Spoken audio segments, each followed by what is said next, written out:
Hello, everybody, and welcome to another episode of Crash Zoom. I'm Sammie Purcell, Associate Editor with Rough Draft Atlanta, and I'm here with Aaron Strand, an indie filmmaker in Atlanta. How you doing, Aaron? Sammie, I am doing fantastic. I am flying high off the incredible success of the Clio from 5 to 7 screening and the Agnes Varda lookalike competition.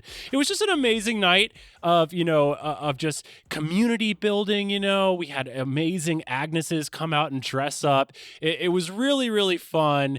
And, it just was that kind of like that real unpretentious in-person, just kind of like down-to-earth theatrical experience that you just really can't get anywhere else, other than here in Atlanta, Georgia. I didn't see you there. Were you doing anything interesting this weekend? Why didn't you make it? I was at Sundance. I've never heard of it. I've never heard of it. What is it? Yeah, it's just a small, what's that? No big deal. Robert Redford started it, but whatever, it's fine. Who's that? But I heard all about it, and honestly, I'm so sad I missed the Agnes Varda lookalike competition. That is so delightfully funny. But I heard all about it. I heard it was great. I heard there were some French subtitle issues, but we got past them. It was fine. It wouldn't be a down-to-earth community-based screening of it if we didn't accidentally start the DCP that didn't have any French subtitles. So everyone's just like, yeah, I totally get this. I know what's going on. Yeah. It went about 3 or 4 minutes before someone finally came out of the theater and was like, there's no subtitles on this film. Oh my God. But anyway, there's a full video of it on the Behind the Slate pod Instagram page. You can check it out. But I'm bearing the lead, obviously, tongue-in-cheek here. Sammie, you were at Sundance. It was your first Sundance experience. Tell us all about it. It was so much fun, very unglamorous, but in the funniest way ever. I think if I did it again, I would make it a point to try to go to some screenings outside of the press and industry ones. I wasn't really aware how kind of siphoned off those would be from the rest of all the hustle and bustle of Park City. I did get to go down into the actual town and walk around and see everything, which was a lot of fun, and go to an event down there, which was great. But they definitely keep press and industry screenings over here. They're like, you guys stay over here. And the rest of the fun is kind of taking place elsewhere, which was kind of interesting to see. But it was great. I mean, it's sort of like my vision of happiness, being stuck inside a movie theater in one of the most beautiful places I've ever been. It was interesting. It was a lot of fun, though. I got to see a lot of good stuff. That's cool. What did you get a sense of why the separation, or why you were cloistered? I think part of it is to maybe make it easier if you are part of the press or industry crowd to you don't have to hop around to different theaters all day. You're really in one multiplex. There's multiple theaters in there, and you can just kind of cycle in and out. So on that hand, it does make it very easy and quick to be able to see a lot of things. You don't really have to move a lot. You can hop right back to the press hub if you have to file something, you're really close to outlets and Wi-Fi and all that good stuff. So I think on the one hand, it's just kind of to simplify everything and make it really easy. On the other hand, I don't really know.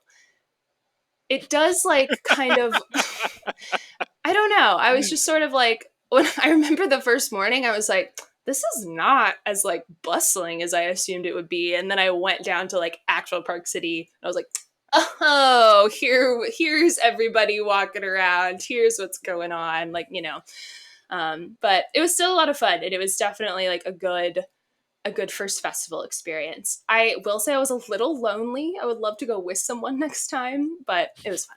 Yeah. That's awesome. Very exciting. Well, I guess, can this potentially tie into our What Have You Been Watching?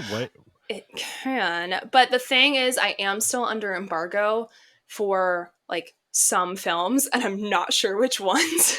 So I don't want to chance it. I have a spreadsheet. They send you this really helpful spreadsheet of all your embargo times. It's very nice. But nice. I just don't have it up in front of me, and I am scared to make them mad. But I have been watching other things. I watched something else recently, which is maybe a little bit of a niche. This might be kind of niche. Not everyone will enjoy this, I don't think, but I quite enjoyed it. It's called Best Worst Thing That Could Ever Happen. It's a 2016 documentary about the original Broadway opening of Stephen Sondheim's Merrily We Roll Along, which, if you know anything about musical theater, that's like a famous flop. Like, it closed after 16 performances. It was like very scathing reviews, like Yeah. really, really terrible reviews. And if you Yeah, it's pay a bad one. attention, yeah. And it's directed by a guy named Lonnie Price, who I think is the thing you might know him best from if you watch movies is he's like the asshole rich guy in Dirty Dancing that is trying to date Jennifer Grey. And that's like one of his, you know who I'm talking about? Yes, I have a vague Yeah. recollection. I can't remember his name, but he's like absolutely the worst. But that's probably the thing that like you might know him best as. Neil Kellerman, that's the guy's name. He's like, yeah. Anyway, but he is more prominently like a pretty well-known theater director, and he was actually in the original cast of the 1981 performance of this, and he directed this kind of documentary. So he's talking back to, and there are like a lot of famous people in this, like Jason Alexander was in this original cast. So there's a lot of like, it's very fun. It's talking sort of about the just why it flopped and kind of the creative decisions that went into Merrily and perhaps why they failed. One of them that I find really interesting is that the cast was all teenagers and young adults. So the youngest cast member was 16 and the oldest was 25. And if you know anything about Merrily, you know that it is a show about kind of three friends in the musical industry that goes back in time. So you start when the characters are older and you end like older and jaded and messed up. And you end with them sort of hopeful and doughy eyed and excited about what's to come. So if you can imagine like 20-year-olds playing jaded 45-year-olds on a Broadway stage, you can kind of understand why it might have failed a little bit. But it's doing well now. It's like so funny to me how it's come back around. Like, it's had a really great Broadway run with Jonathan Groff, Lindsay Mendez, and Daniel Radcliffe. Richard Linklater is making this into a movie that's going to take like 50 years to come out or something. I don't know. But it's funny to me how this has come back around. I think it's like a pretty beloved Sondheim work now, and it was just like so derided at the time. I had not heard of that doc before, but I would be very interested to watch that. Yeah. I love theater history, and I Mm-hmm. love like sort of theater stories. That sounds really awesome. Yeah, the first half is definitely the strong suit, I think. The second half is kind of fun if you're me, I guess. It's more of like, where are these people now kind of stuff. But like Yeah. the first half is like kind of like the main crux of like what happened in this Yeah. production. And like Steve, it was made in 2016, so like Stephen Sondheim is interviewed, like everyone's So cool. there, and like, you know, it's pretty great. Awesome. Mm-hmm. Awesome. All right. What have you been watching besides Cleo from 5 to 7?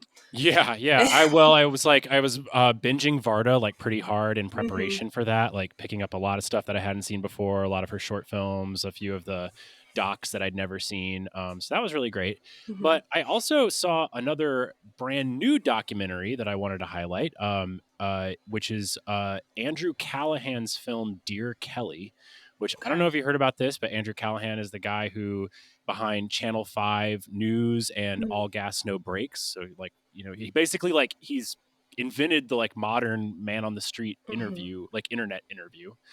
And he produced this documentary about a subject that he followed or that he met back in 2021.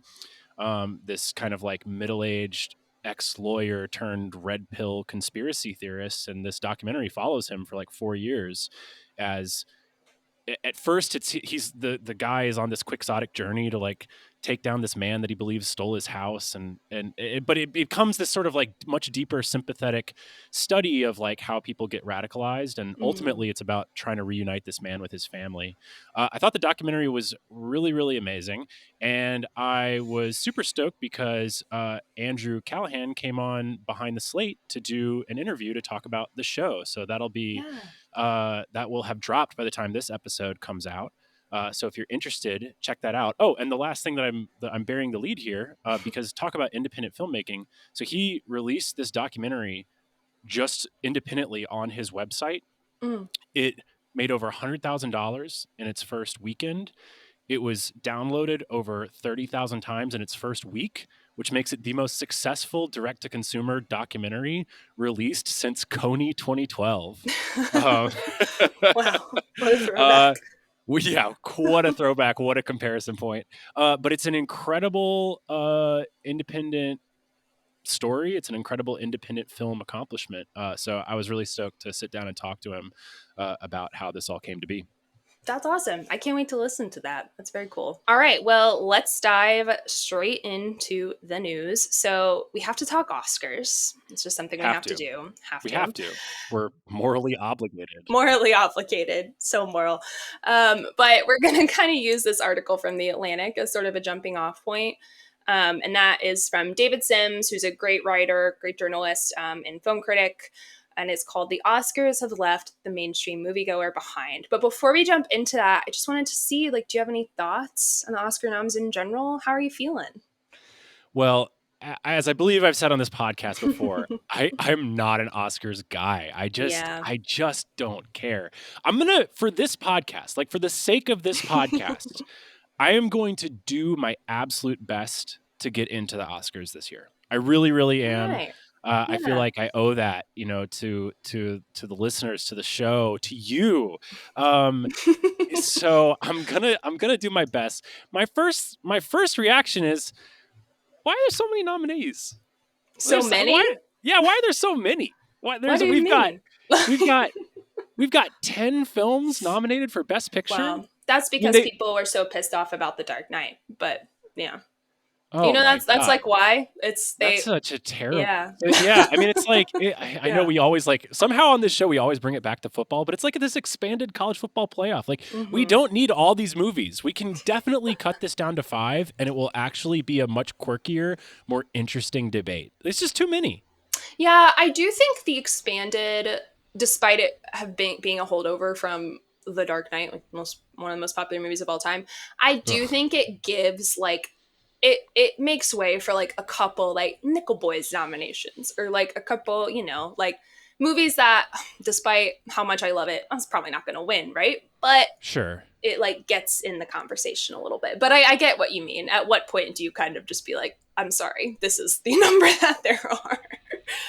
Yeah. So I mean, I other than that, like, I don't really know, because I don't really like understand or follow the politics of this. So I'm not like surprised by anything. I mean, I'm disappointed that Marie Jean-Baptiste wasn't nominated. I still haven't seen Hard Truths yet. It's playing in the theater here in Atlanta right now. I got to get out and see it, but I love her in Secrets and Lies.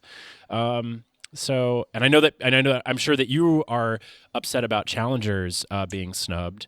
It's literally so ridiculous. Like, I saw this tweet that was great. It was like, did Luca like kill someone? Like, what happened? Like, I think that movie, if you want to talk about like the Oscars, like staying relevant, but still trying to like, give a little bit of like the high art kind of vibe. Like, that is a popcorn movie that has like kind of a veneer of artistry. Like, that's a movie that like you can look at and be like, I recognize like there's some great art going on.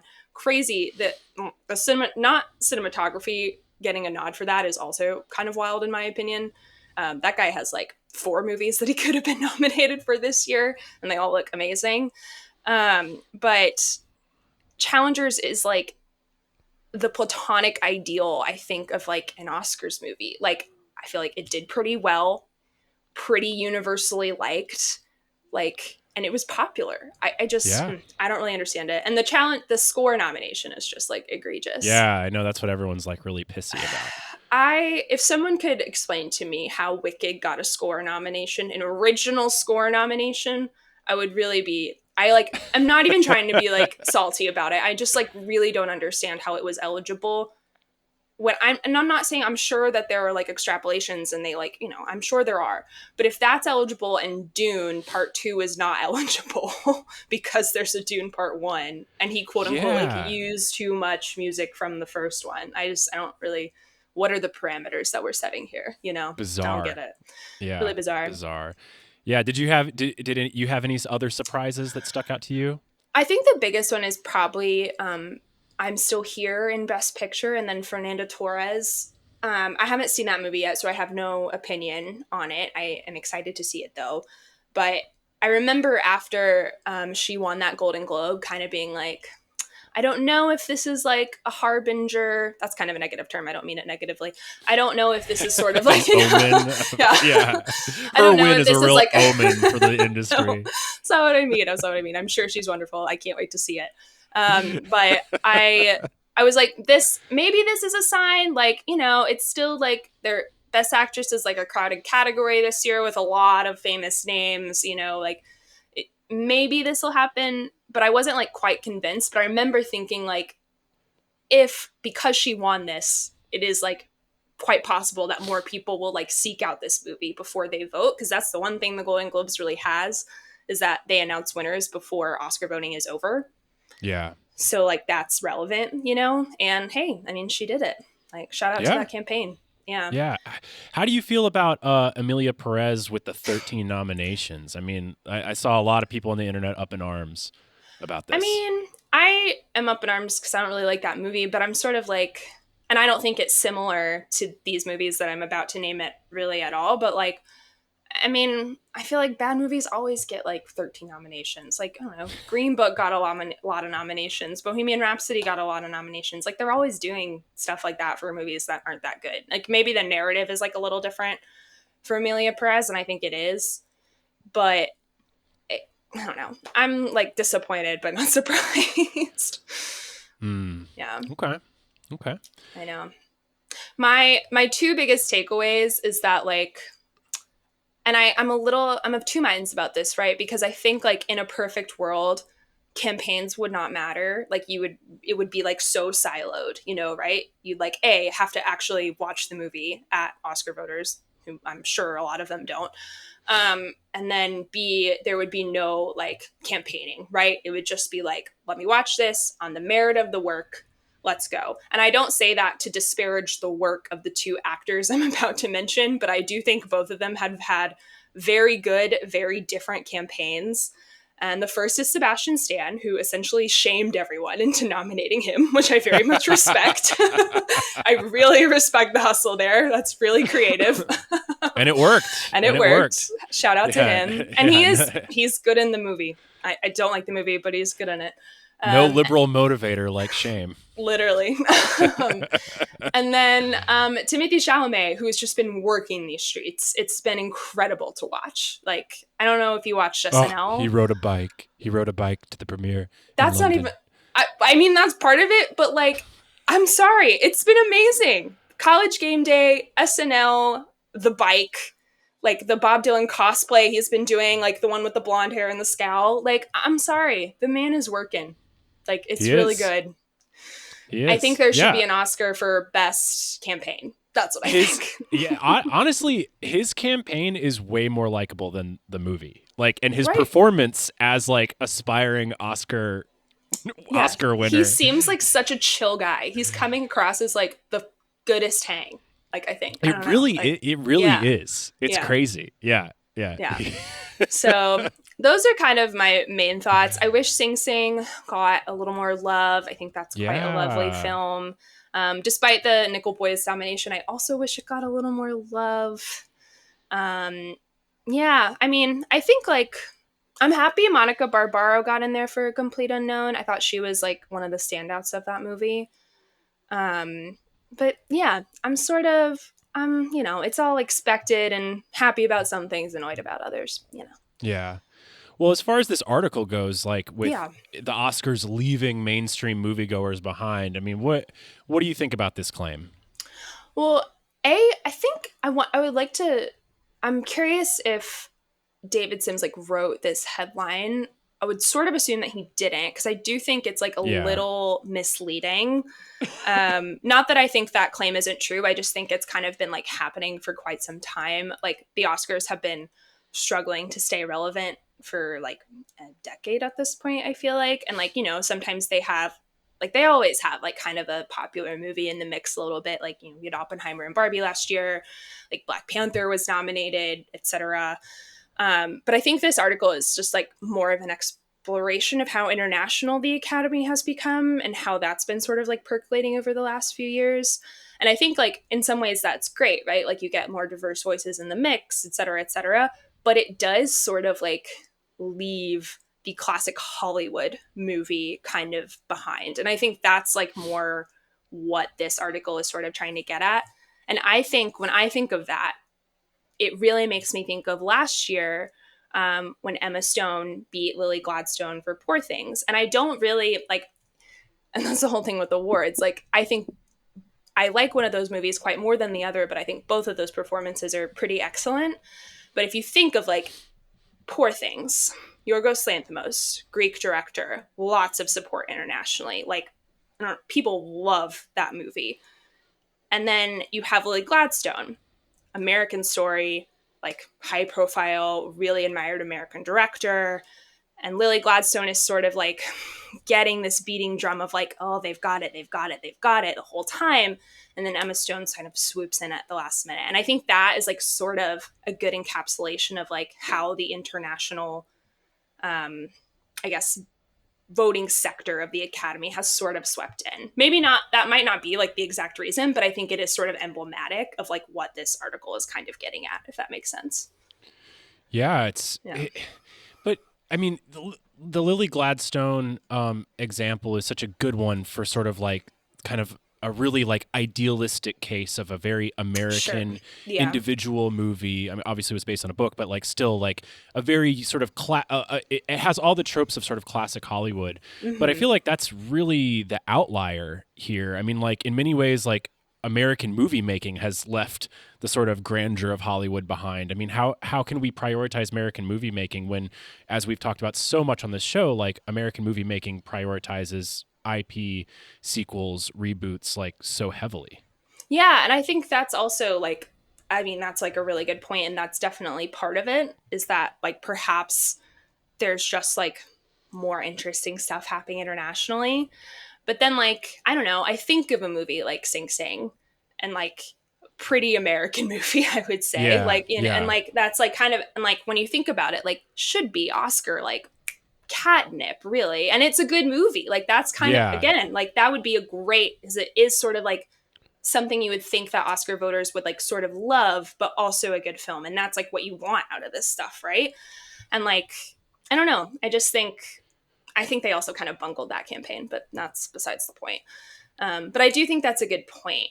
And I don't know. Do you remember when they tried to introduce that like popular movie Oscar like a few years Yes. ago? Yes, I do. Yeah, yeah. Yeah. The Marvel movie Oscar. Yeah. And I was just like, what we should, and that's, I kind of think speaks to your point, like what you should be doing is like, don't you want like the movies that are drawing people in and making that box office stuff, don't you want them to get like nominated of their own merit? Like, my thoughts on like Wicked aside, like that was a popular movie and it got nominated. Like, you didn't have to like pitch it as like box office success, or like Black Panther getting nominated. Like, don't you want those movies to be like considered good enough on their own value and like what they look like to not have to pitch it as like, well, this was popular this year? Like. Yeah, yeah. I mean, it kind of cuts down to like what the core question of like what is the purpose of the Oscars? And I Mm-hmm. think that historically it's somewhat protean in the sense that it will take on, it kind of evolves over time, and it seems to differ through different eras, and sometimes the Oscars is really about sort of reflecting the popular domestic box office tastes of the Mm-hmm. era, but then I think the best and most interesting times of the Oscars is when they are highlighting artistic excellence. They represent a sort of aspirational Mm-hmm. film commentary, and they're actually like pointing people in the direction of these are the films you should be seeing. Maybe you didn't see them in their initial theatrical run, but that's why Oscar noms like go back into the theaters. It's like, so you should Yeah. actually go see it. And I mean, and I would say that applies to like some of the real standouts throughout the history of the Oscars, whether it be Moonlight or Mm-hmm. Midnight Cowboy Yeah. in '69. Yeah. No, I totally agree. And I saw like a tweet sort of kind of riffing off that idea recently, and it got me like thinking a little bit, as well as your question did, like whether the Oscars should like reflect popular taste or try to elevate sort of like artistic achievement.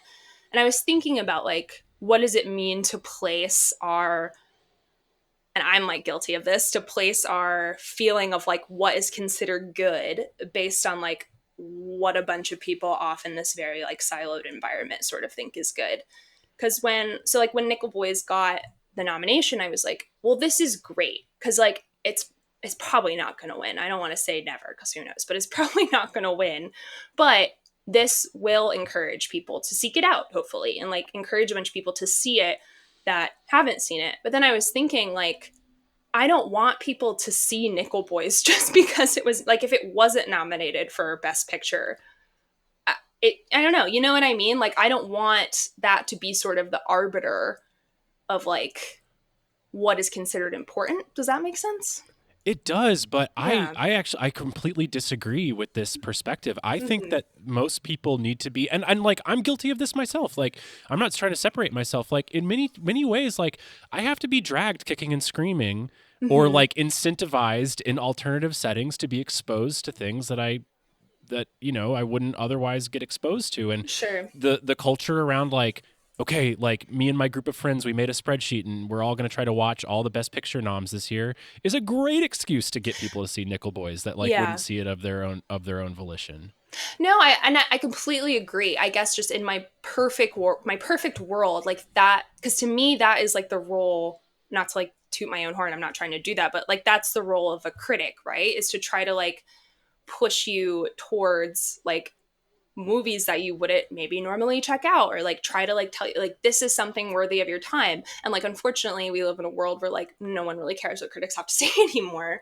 And so like the Oscars is sort of like what we get by that point, you know. But I don't know, I think it is like, it is obviously a good thing to like encourage it, like if a movie gets this kind of status, to like encourage people to go check it out. But at the same time, I wish that I guess people were like a little more curious without having to be told by like, you know, to be frank, like kind of sometimes problematic body that like this is worthy of their attention. Does that make sense? Oh yeah. Yeah. Oh, definitely. Definitely. I mean, there's problems with this this strange like Problematic fave. yeah, which is weird because it's, I mean, it's a pseudo democracy, but like not, but like but it's a highly elite democracy. There's probably a word for People that. Like don't watch the movies. I don't know how they would like, you know, police that. I really wish they could figure it out though. Yeah. Like It'd be those, like ugh, it'd be like if they let me vote for it. literally, well, yeah, you haven't seen anything. Like you're That'd just be like, terrible. oh, I don't know. Like Yeah. So far I've just seen a Nora Dune 2 in the Substance. Yeah. I think it was Carrie Coon who was like on Twitter, maybe it was an interview sometime, where like she said something in somewhere, forgive me, Carrie Coon, if I'm getting this wrong, where she was like, yeah, of course we watch all the movies, we're Oscar voters. And like people were shocked. Like, and she was like, what do you mean? Like, Yeah. It sounds like a Sundance programmer to me. oh, that's right. Okay, well, moving on to another weighty topic, I'd say. So you brought this to me, so I'll sort of like tee you off and kind of let you run with it first. But this kind of has to do with newly elected or newly in office President Trump ending DEI initiatives. So in his first week back at the White House, he's like signed a ton of executive orders that have shuttered diversity, equity, and inclusion offices, and all throughout the executive branch, and including, or in addition to that, also rolled back a policy that was signed by Lyndon Johnson at the height of the civil rights movement that basically, you know, aimed toward ending discriminatory hiring practices and creating equal employment opportunities. And so when you kind of brought this idea to me, the question was sort of like, what, if any, effect could this have on indie film? Not in the sense of it like I think you even said, it's not going to like affect how film festivals like Sundance, for example, it's probably not going to affect how they like program. Yeah, I don't think the federal government has any interest in coming in and taking over Sundance. I don't think so. But kind of what, if any, trickle down effect could this sort of have on the independent film community? So you brought that question. So do you kind of want to start us off? Yeah, absolutely. It's kind of pressing to me. My wife was telling me about how she heard recently, like the folks over at the VA here, or Hmm. like working at the VA hospital, they received this like very threatening email, basically Hmm. that like, any and all DEI initiatives need to be stopped, and if DEI initiatives have been sort of covertly rebranded in some other way, like basically encouraging your coworkers to rat on you, Yeah. and if they don't, like everyone could face consequences down the line. It was a very threatening kind of email Hmm. that was sent. And mostly, I was just thinking about like diversity initiatives have really had a major influence over the independent film market, particularly over the last 10 years. I think every festival really tries to sort of organize itself around these ideas. Festivals very often will promote themselves based on their sort of like their Sure. numbers of sort of like how many submissions from non-white filmmakers are taking, or female filmmakers that they're taking, and they're programming. They're very proud Hmm. of these efforts. And so I was mostly just thinking about like, so if the federal government is coming in and telling federal agencies that this is now illegal, how is that going to change the independent film culture and really the independent sort of film distribution screening apparatus going forward? On the one hand, I think that people love something to push against. And so I would imagine that the DEI efforts of these private organizations are going to increase. Now, for a lot of festivals do also operate as 501c3s, and I Yeah. don't know if that could potentially be caught up in some of the political backlash. Like a lot of people, their 501c3 status is incredibly important to them. And Yeah. I don't know if the federal government would take steps to potentially like impose these anti DEI Hmm. efforts onto their nonprofit status, which I think would be really, really bad. That would be But it's wild. mostly, I just think like how is the culture of independent film going to respond to this new Trump presidency that really stands for many things that the independent film culture has not stood for historically? And what just any predictions about what we might see going forward? Do you have any thoughts?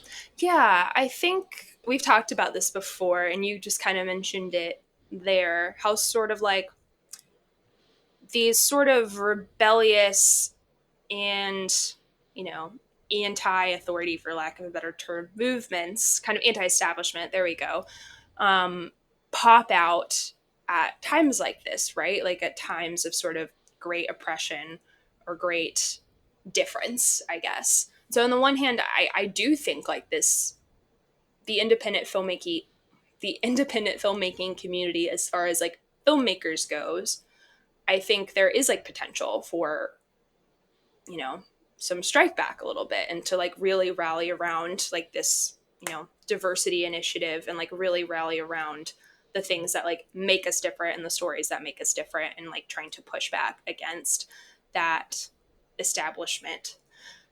You brought up something when you talk to me about this, as you mentioned films like tailored to like a liberally coded audience, and I think this is sort of an interesting opportunity, not to bring it back to the Oscars, but to like talk about how like the Hollywood kind of like establishment has responded, because I think like on an indie level it won't feel as contrived and like false as that response has sort of felt. Like I do think Amelia Perez is like sort on its face like an ostensibly progressive movie that people can sort of like pat themselves on the back for liking. Like, look, it stars a trans actress. Like, so we should say that like the first openly transgender actress was just nominated for Best Actress, Carla Sofia Gascon, and like I think despite what the movie is like actually about, and I think how progressive the movie kind of actually is, it is like an ostensibly progressive movie that people can kind of be like, oh, good for us, like look at what we've done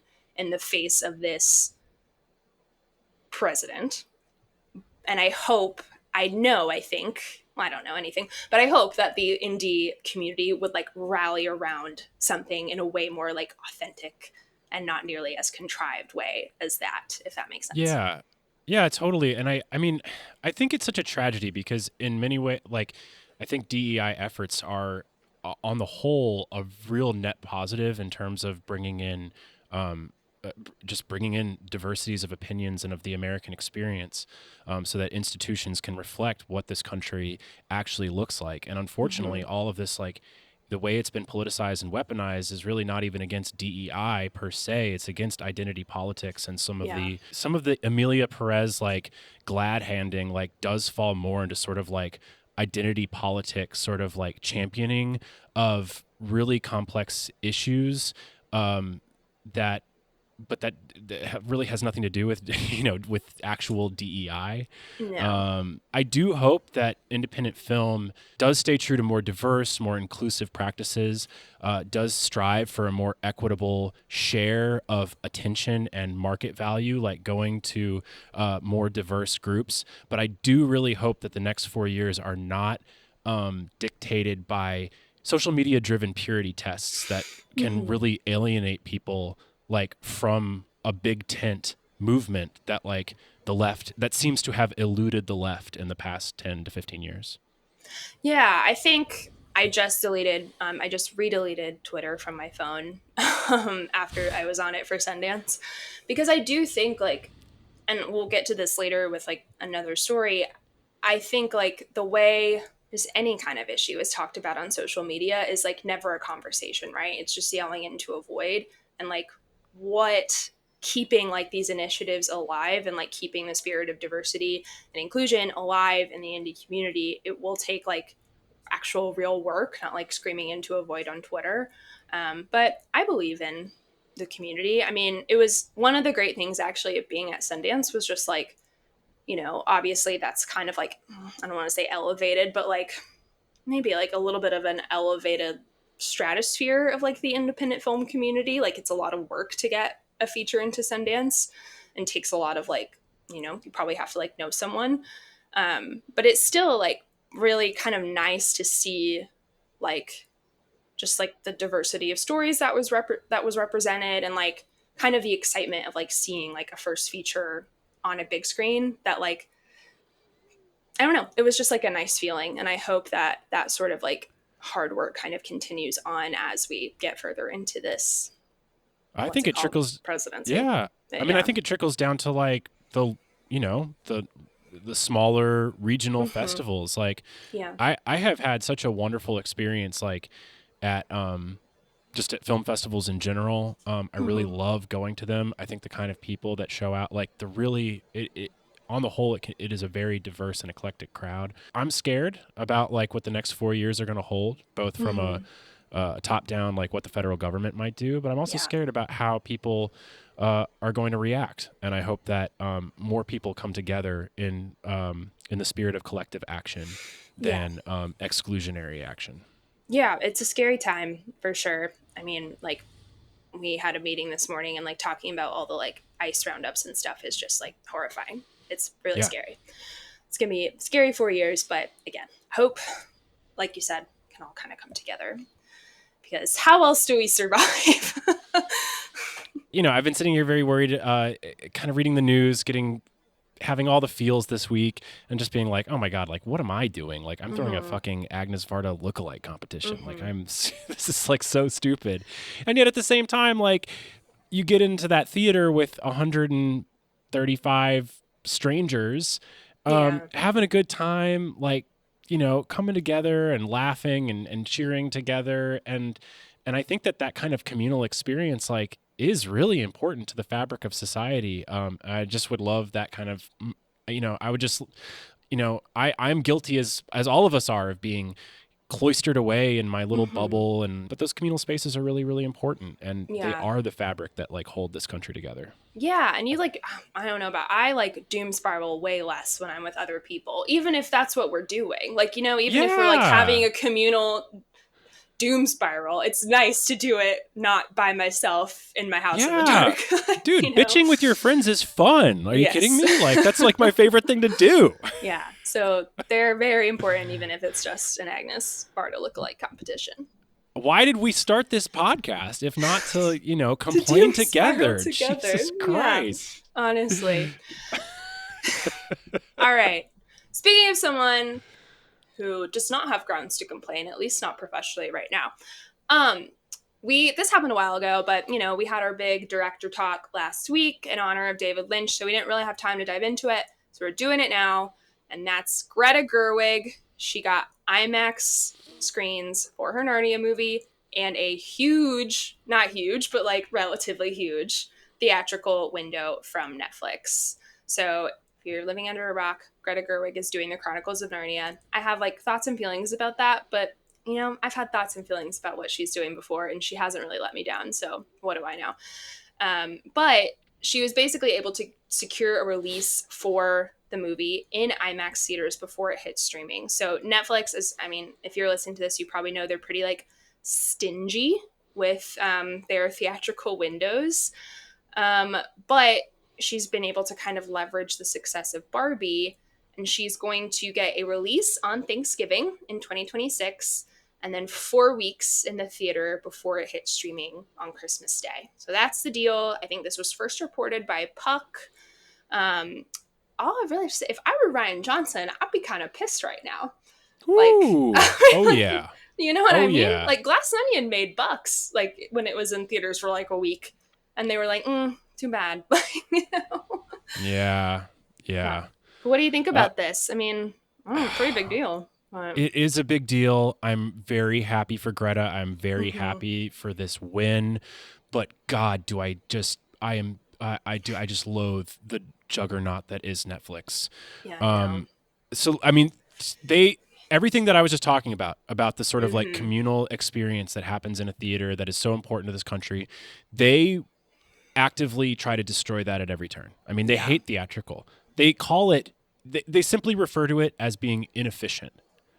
It's like they embody all the worst parts of tech being brought to this art form, and yet they are incredibly successful. In between this story coming out and us thinking about discussing it last week and this week, they had an earnings call where they announced that in Q4 they added 19 million new subscribers that they didn't previously expect, mostly due to their leaning into live sports and their Christmas Day NFL games. Yeah. They have raised their prices for the first time. It had been actually a minute, but they've raised their prices considerably.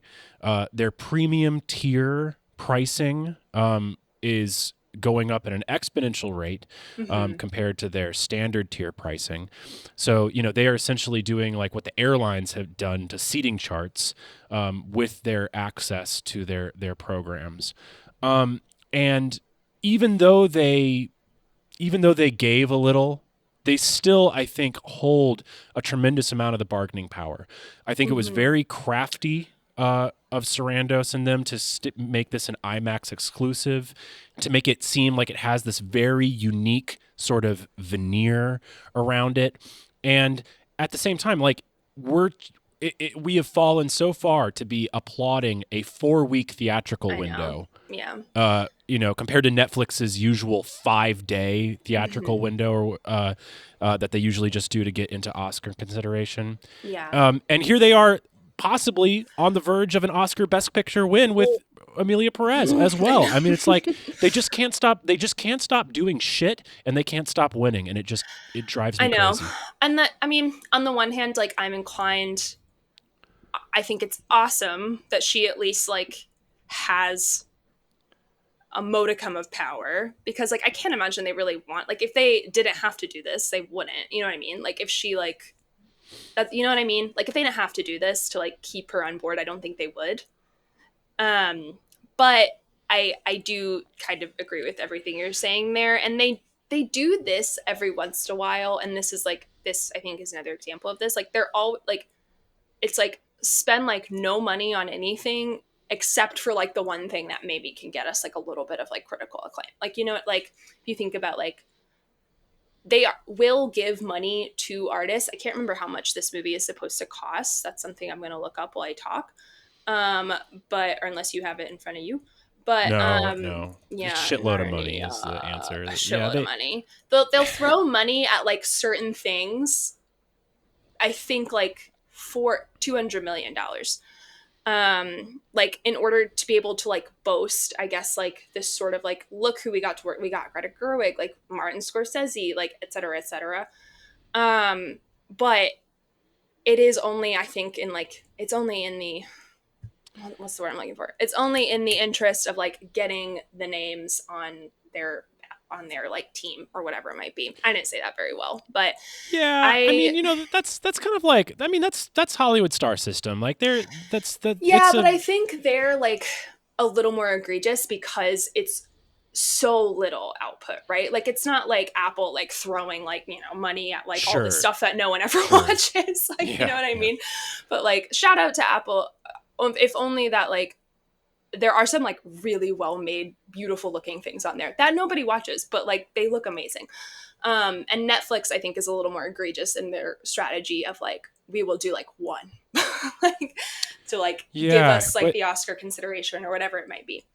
they have so much bargaining power, and I think I that's the know. thing that really disturbs me is because they can come out of this, and Matthew Bellany, you know, brought this up in his initial Yeah. reporting on this, that like this basically puts them in a position to have an, you know, they can put filmmakers in their place by basically forever saying like, sorry, you don't have the clout to like negotiate theaters with Yeah. us, and they retain, they have, because it's such a specific deal, because it's all been branded specifically around Greta Gerwig and like Mm-hmm. her power of personality and her star power at the moment, they have sort of retained their positioning to where they can exclude anybody that's like below Not on her the level.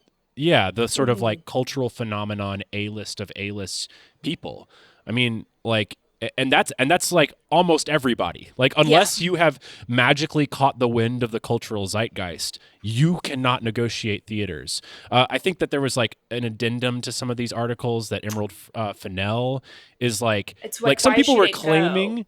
No, I think Well, so like it's why she didn't go to Netflix, right? you're right. Sorry, because Margot Robbie's her production company is Yeah. doing it.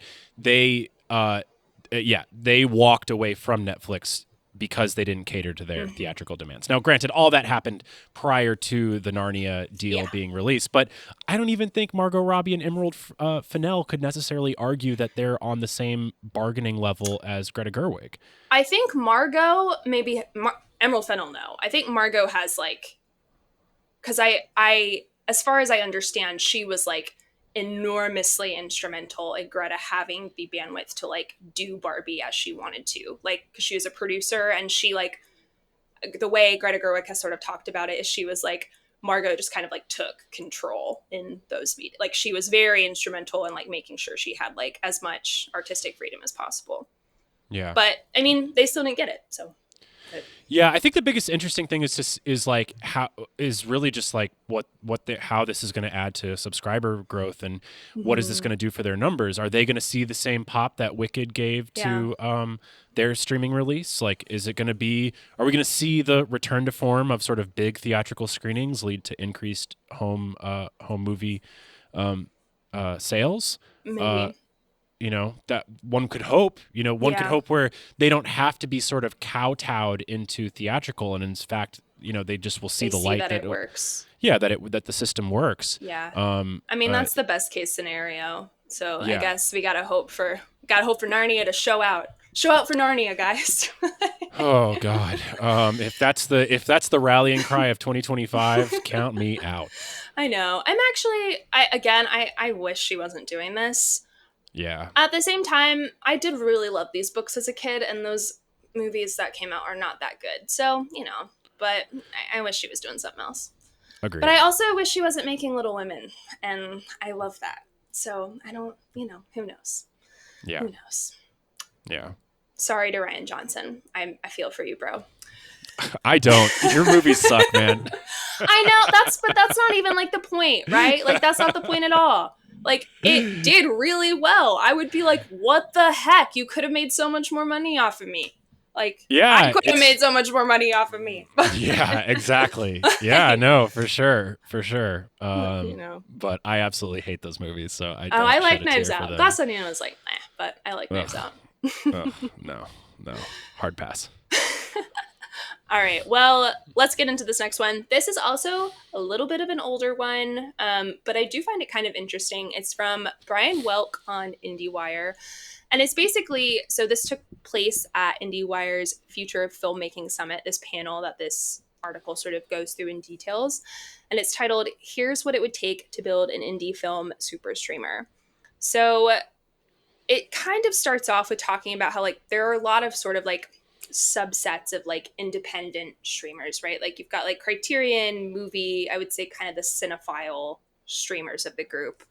Yeah. But there is still sort of this issue of audiences not knowing really where to go. It's sort of like what you were talking about with sports like a couple weeks ago. I feel like there's just like kind of all these smaller like really stratified places where you can like you kind of go like, oh, is this on Criterion right now? Oh no, it's not. Oh, is it like on Tubi? Like, oh no, is it on Mubi? Like wherever it is, and it can be hard to find the things that you want to watch if you are interested in like expanding your sort of like independent cinematic palette.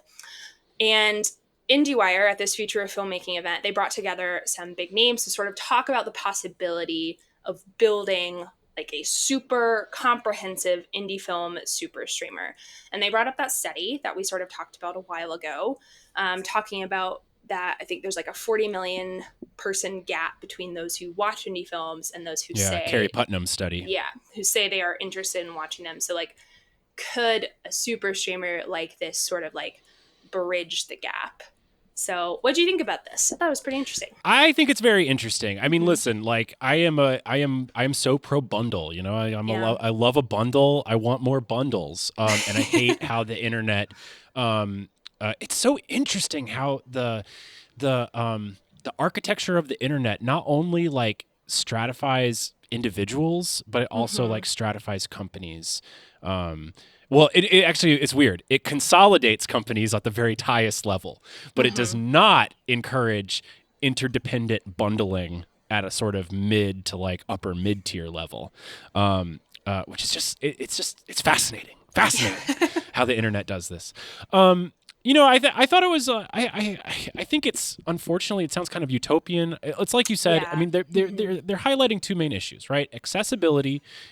You know of a film, but you don't know where to find it, or you don't subscribe to the service that it's on. I have this all the time with Mubi because I basically like financially decided like it's either Criterion or Mubi. Yeah. But all the new releases come on Mubi now, and so it's just a real buzzkill. I also think it does criticize some of the windowing of distribution and some of the exclusivity of distribution that actually like that artificial scarcity is what drives up value for the individual products. And I say products because it applies. I was thinking in terms of the films. It drives up value of the films, but that's also like the weird world of internet distribution. The products are not the films. The products are the service. It's the service product combo it's like the Criterion of the logo, streamers. sort of like Yeah. And so anyway, so this accessibility problem is a huge problem. The other big problem is discoverability. And that's really what Carrie Putnam's study was talking about, which is that you have 40 million people willing to say through some sort of interview process that they want to watch more independent films, but they just don't know where to find them. And they don't want to do the work of finding them, which is like totally fair because if you're not married to the game, then like, why would you want to do that?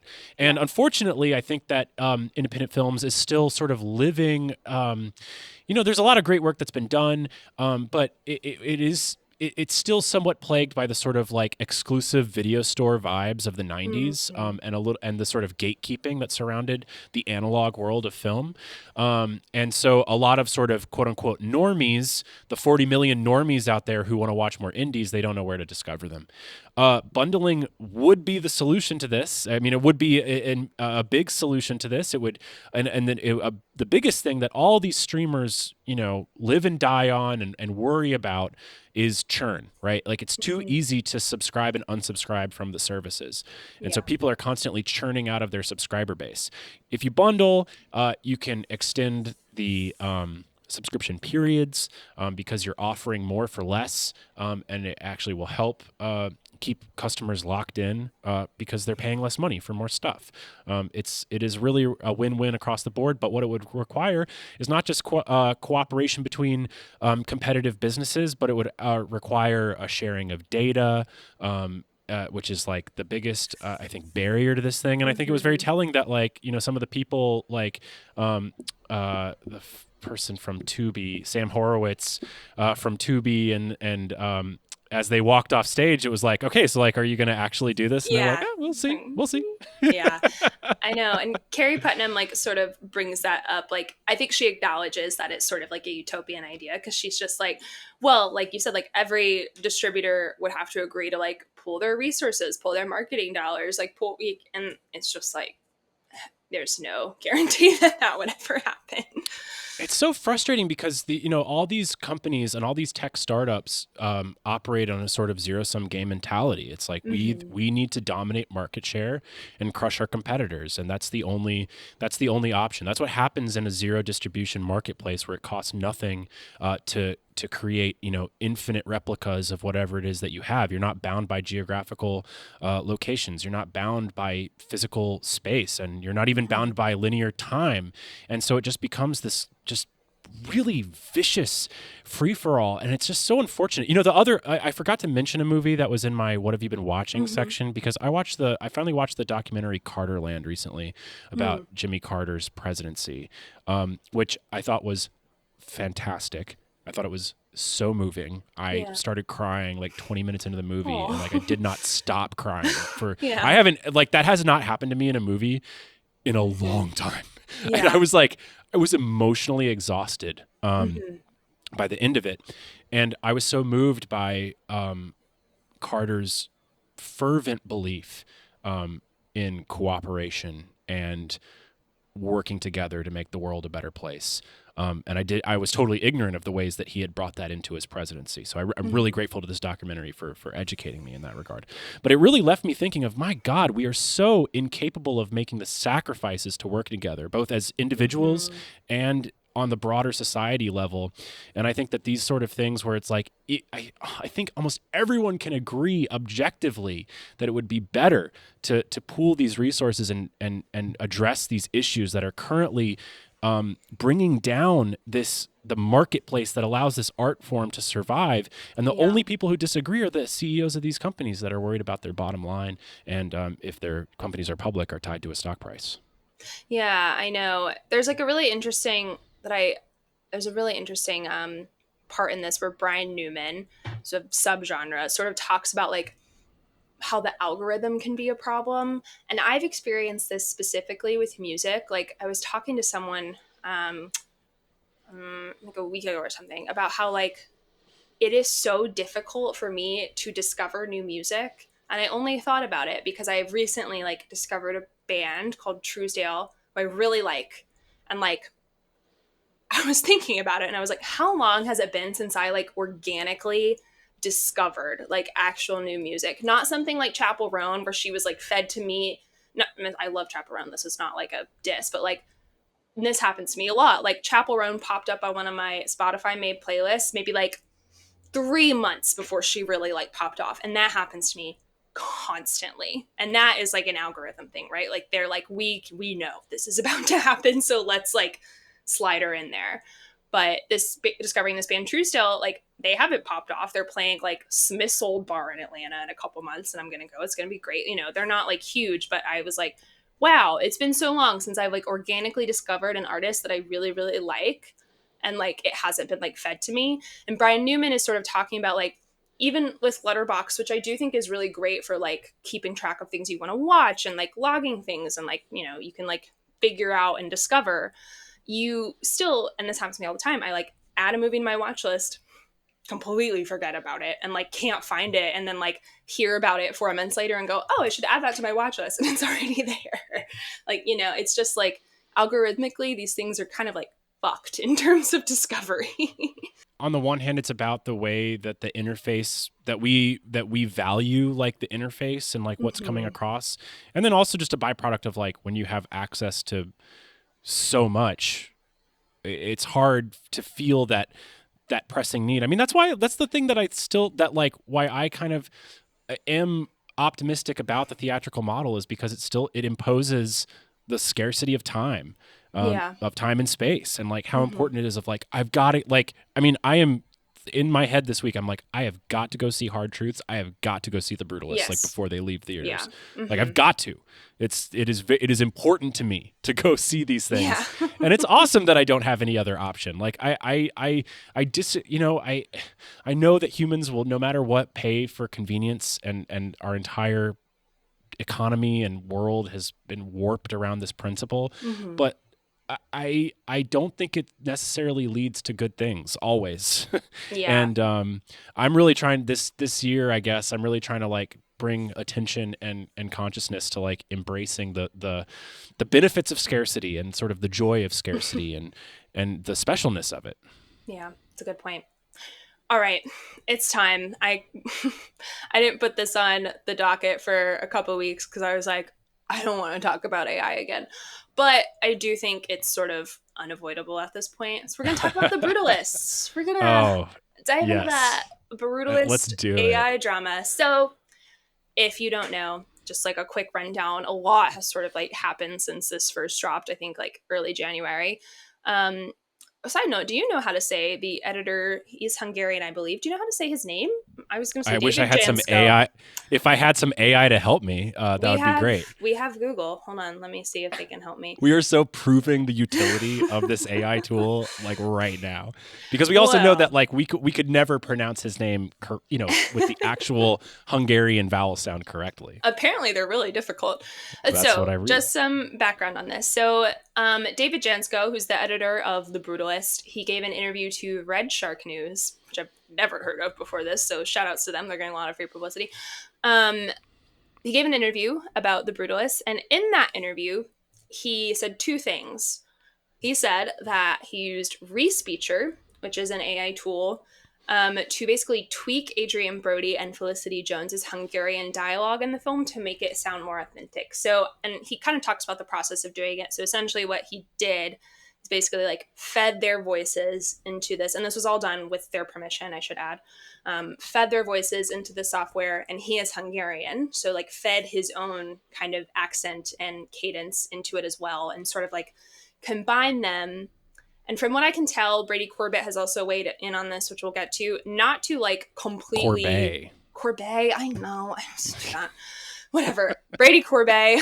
Don't worry. I'll just re-speech it later, Sammie. Don't worry. Brady Corbett has mentioned, and I think the editor even said this too, that like it's basically like it's just kind of like fix small vowel sounds, because Hungarian is like famously incredibly difficult accent to kind of master. So that's one thing. And I'd say the internet has been reacting to that far more than the second thing I'm about to mention, which I think is like a little more complicated.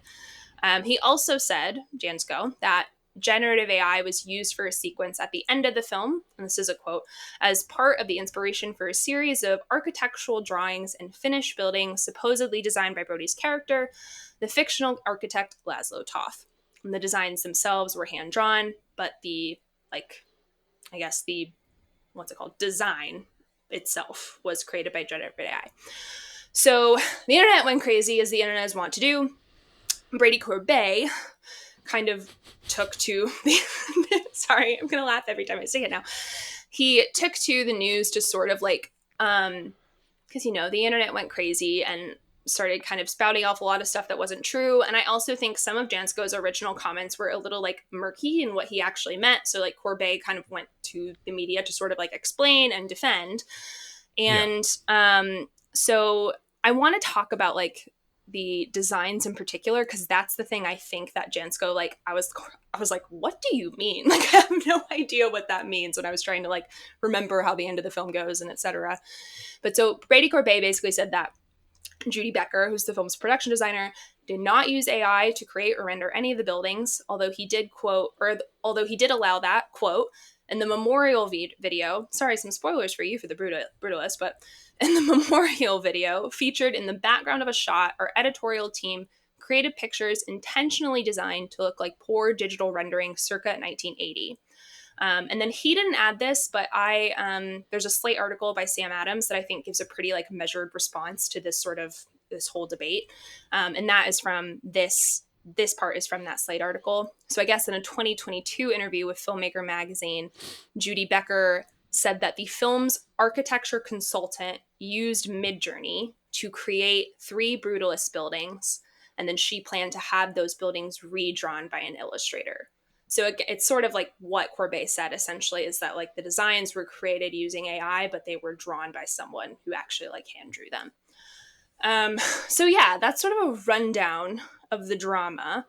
So I could give my opinion first, but I'll throw it over to you. You've been sitting there, I feel like, ready to go. I think the only thing that I just want to add is that like a lot of the comments that I was seeing, sort of the community notes, as I should say, the community notes that I'm seeing on this are people basically saying like automatic disqualification from the Oscars, and this is probably, and like the promotion of this article is probably also part of some sort of negative Oscar campaign. It's 100% smear campaign status. Yeah. Like, 100%. Yeah. So and honestly, people are trying.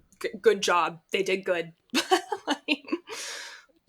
All I have to say to anybody that is genuinely commenting that this film should be disqualified from the Oscars or just disqualified from your own personal sort of like willingness to watch the film based on this, get a life. This is so ridiculous. Not only does this criticism completely misunderstand the massive amount of tweaks and enhancements and changes that are accomplished in post-production, and I'm speaking specifically, of course, about the voice augmentation of the Hungarian accent. I mean, like, what are we doing here? Like every frame of a movie is augmented with tools that require generative AI. All color tools require some degree of AI to do their work. But it really, to me, this cuts down to sort of the core question of every audience member. And you need to ask yourself, what do you really want? What do you want from films? I mean, I haven't seen The Brutalist. Like, I'm excited to see it.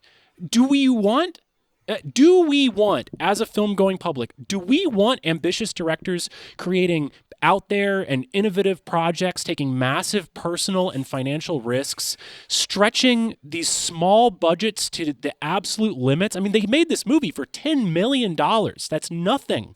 They made it for $10 million. Do you want to see people stretching that money to show you something that you've never seen before and challenge your beliefs about the world? Or do you just want media and films that conform and affirm your whatever purity test you are trying to apply to the world and how you think it's supposed to be? And this comes, and everyone complaining about this, their complaints are about them. This is exactly the type of use that AI should be used for on a film.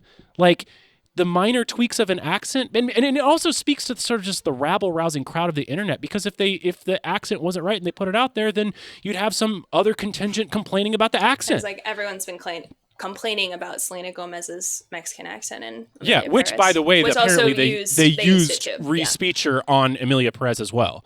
Carla Sofia Gascon's, I think, to like augment her range a little bit. Exactly. So but this is just insane to me. This film is essentially an independent film that was made for very, very little money. If you've never made a film, you have no idea how quickly the money goes and just how precious every cent is. I have no problem with the Respeecher tool making minor augmentations to a Hungarian vowel sound. Jesus Christ, what are we doing here? We're totally missing the forest for the trees. And I have no problem with Midjourney giving a base sort of line summation for a production designer to then come back and create an 80s style architectural drawing.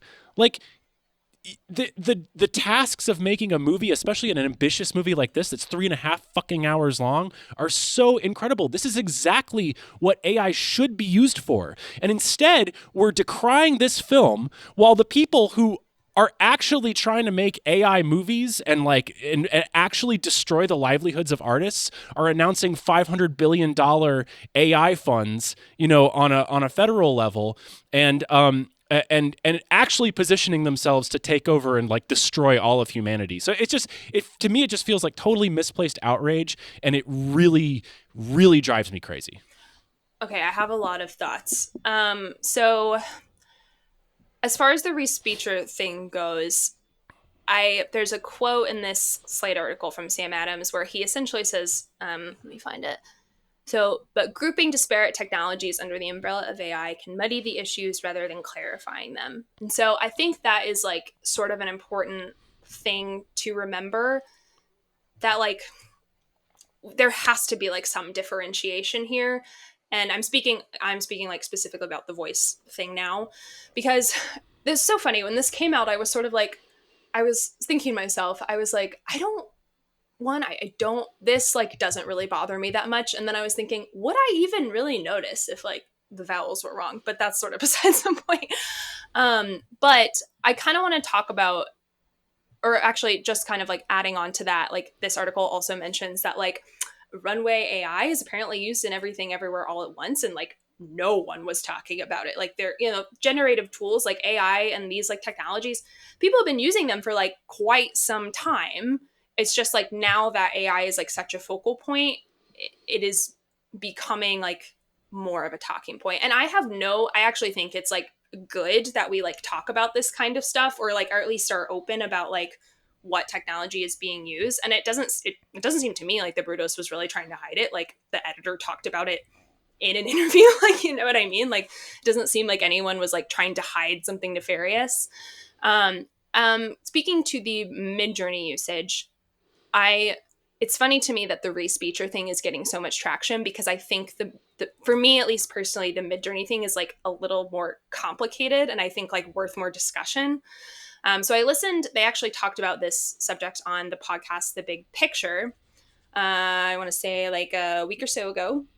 It's on the episode where they're kind of discussing the Oscar nominations. And I thought they had like, it was sort of the opinion that I kind of jived with best, I guess. That like, I don't think the Brutalist should be disqualified from life or the Oscars. That seems pretty like not helpful in this conversation, like figuring out where we go with these new technologies that are available. Me personally, I don't necessarily like want Midjourney stuff in a movie that I see, but at the same time, like it was an architect who used it, which brings a question of like, how often do architects do that? And like they're like jobs, like, and I think like what it really comes down to for me is like there's a lot of stuff that happens in between, like we need these drawings or we need these designs and like putting them onto screen, and a lot of conversations that happen that have to do with like money, time, etc., etc. And while I do think like The Brutalist, which is like about an artist being uncompromising, is like a pretty ironic movie for this conversation to be happening around, like that's not always, you can't always be uncompromising when it comes to this stuff. And it's not, and I am sympathetic to people like being worried. And when it's like a genuine like concern and not just like completely firing on all cylinders right away, like I am sympathetic to that, because it scares me too. But at the same time, I just don't think this is the movie. I mean, I don't think this is the movie that will sort of be like the turning point for AI. I think that's sort of already happened, and they're just kind of using, if not like standard industry practice, like what is pretty close to standard industry practice. Yeah. I think that I think it's terrible that it's like, because Brady Corbet put himself out there in an incredibly vulnerable way, because people think that he's pretentious, because people think the movie is pretentious, because the movie espouses high-minded artistic ideals, it becomes an easy target, which is like so again messed. The people who planted the smear campaign, like evil geniuses, I'd say. Oh, God, yeah, Justin Yeah. Baldoni, like get them on the phone. God. But it's just so unfortunate. It makes me so sad, because it's like you stick your neck out and you're just trying to get your movie made, man, for $10 million. Like, that's just so little money. And then you talk about using these tools, like, in what I think is a responsible, totally reasonable way. And you talk about it openly, and all of a sudden, like, the machinations of companies that have not just like double your film budget, but we're talking like factors of 10, 100 times your film budget. Like, if there's some like Netflix, like, you know, some Netflix dirty tricks like behind this smear campaigin, like, it is literally, who's planted it, but I mean, who knows? Who knows? But I'm just speculating. Like, it is literally like an elephant picking on a flea. Mm-hmm. And all of a sudden, Corbet and Adrian Brody and the rest of this team is just getting unfairly smeared. I just think it's disgusting. Yeah. And I it's think just, that you're never going to find, because again, like, I think the Midjourney, the second part of this in particular, is like totally reasonable to have like a conversation about, and like how you feel about it, et cetera, et cetera. But like, that doesn't mean the Brutalist should be disqualified from the Oscars. Like, Yeah. I find it really weird, because I do think that this is like, this does take on a certain air of kind of like political purity tests and like exclusionary behavior that I just think is like, is really, really wrong. And I think that they will suffer from it. Like, I do think that they will. Really? Yeah, I do. I don't know. I think Adrian Brody has the most to lose, unfortunately. Really? Yeah, because people are already like, the bots are out here like, well, Timothée Chalamet spent 6 years learning how to voice like Bob Dylan, like, like that kind of stuff.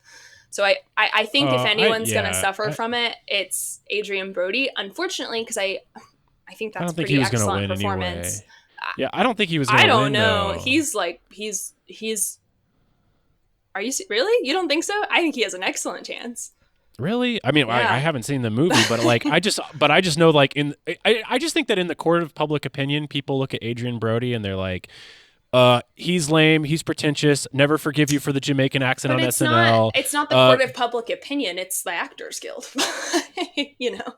Yeah. But I think if anyone stands, I think if anyone has anything to sort of lose, it's probably him. Although but again, like, I wonder, is this sort of like a Twitter conversation that like people in the Academy like aren't really aware of? You know what I mean? I think I disagree. I think that the person who has the most to lose is Corbet. Like, Corbet has and not most to lose, I should say, in general, but like who I think is more in danger of losing the Oscar because of this. I don't know. I don't know. I thought that the sort of like just what my algorithm was feeding me was a pretty positive, pretty strong campaign for The Brutalist as best film and Corbet as best director, and sort of a narrative of this kind of like, a bit of a prodigal son wunderkind like comes home. But I think that Corbet has the most to lose here, because not only is the PR not great for him personally, and like we've talked about that, of like the criticism that he's received across the board during this promotional push. But here's a guy who's like, so far he's only been able to fund his movies in Europe. I mean, he's only been able to get movies made in Europe, and it's the same with this one. And here he makes this incredibly American story, has to go to Europe to film it on his budget, and now it was ready for this sort of homecoming. And I think had this not happened, he was sort of in pole position to become like, at least to be marked as a sort of next great American filmmaker. And I do think that this sort of kerfluffle jeopardizes that. Yeah, I guess, and maybe I'm wrong. I'm just not convinced it's gonna affect him that poorly, at least awards wise. I hope so. Yeah. Side note, Justin Baldoni already is an evil genius. He grosses me out. Oh, yeah. He doesn't need help in that department. Okay. Maybe he was behind it. Maybe he just was like, honestly, he's it could just be the so same people. Oh my God. yeah. Sorry. Justin Baldoni is the Joker of Hollywood, and some people just want to watch the world burn. Sammie. I just like the men who masquerade that hard as feminists, like really give me the ick. I just like can't. But anyway, that is a story for another I don't know if you knew time. this, but I threw an Agnes Varda lookalike competition. So, Right. Do you host a podcast about toxic masculinity? I think this is the time to tell you about my expanding podcast network. Oh God! All right, it's called Talks Talk. Talks Talk with Aaron Strand. It's actually just a solo podcast. I just monologue into a microphone about women's issues. Yeah, totally. Yeah, right. totally. We have a small listener base, but we're growing. Oh my we're gosh. Growing. Okay, well, that's like all the bandwidth I have for the Brutalist discussion. I think I feel like I said everything I had to say. I just, I think it is like a lot thornier than people. Again, this is what I said earlier. Like the internet just like has no differentiation skills, I feel like. And I do think we have to like figure out how to draw lines between like what is like close to being industry standard or like not the product of like replacing an actor with something that's generative AI or like using generative AI to like totally make a movie. And I understand like slippery slope, et cetera, et cetera. And again, I personally do not really want mid-journey stuff in movies I watch, but I'm not ready to like crucify this very well-made movie because of this small incident. Yeah, no, you're totally right. The slippery slope fallacy is like the important point here that people think. But I just don't you feel that it's so misdirected? Like it's anticipatory and it's somewhat misdirected in that like there are actual like, and I feel like I on this podcast I've unfortunately like kind of cast myself as almost like a pro AI person, which I very much am not. Yeah. And I think that there are people working on generative AI that actually are trying to destroy humanity and like destroy the human spirit and human creativity. Brady Corbet is not one of them. He's not one of them. All right. That was a long episode. That was a lot to talk about. Whew. Right? Yeah. We brought it. We brought it. I think it was good. Do you have anything to pitch? You kind of pitched the podcast already, but anything else? Yeah.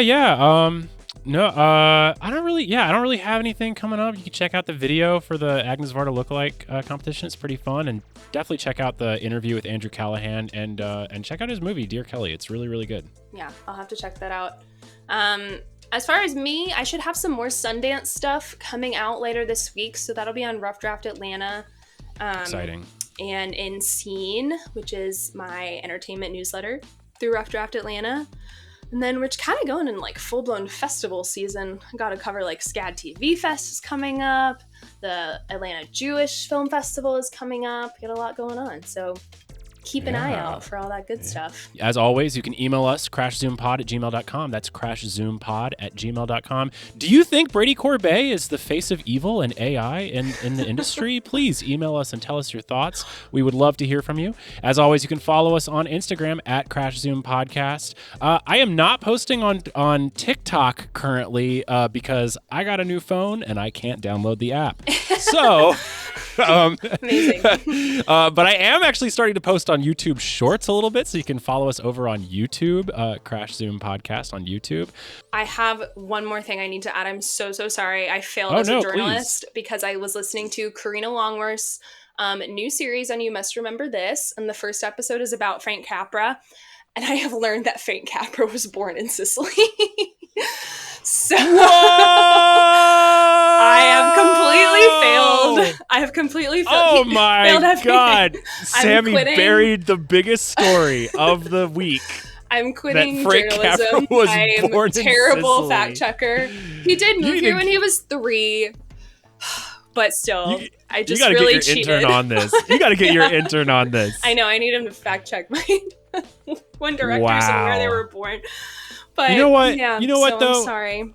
I want to applaud your honesty. I want to applaud you coming forward to admit I have to issue Frank corrections. Capra, yes, that is called journalistic integrity, and that is why I respect you. So thank you. Thank You're you. I will welcome. not shame you at Thank all. you so much. But wow, what a bombshell. I know. Stunning bombshell. No one knew. No one knew. That's true. That's true. Oh my goodness. Well, be sure to listen to our previous episode, counting down the top 10 greatest American directors of all time to understand the context of that joke. And otherwise, I will talk to you next week, Sammie. All right. See you next week. Bye.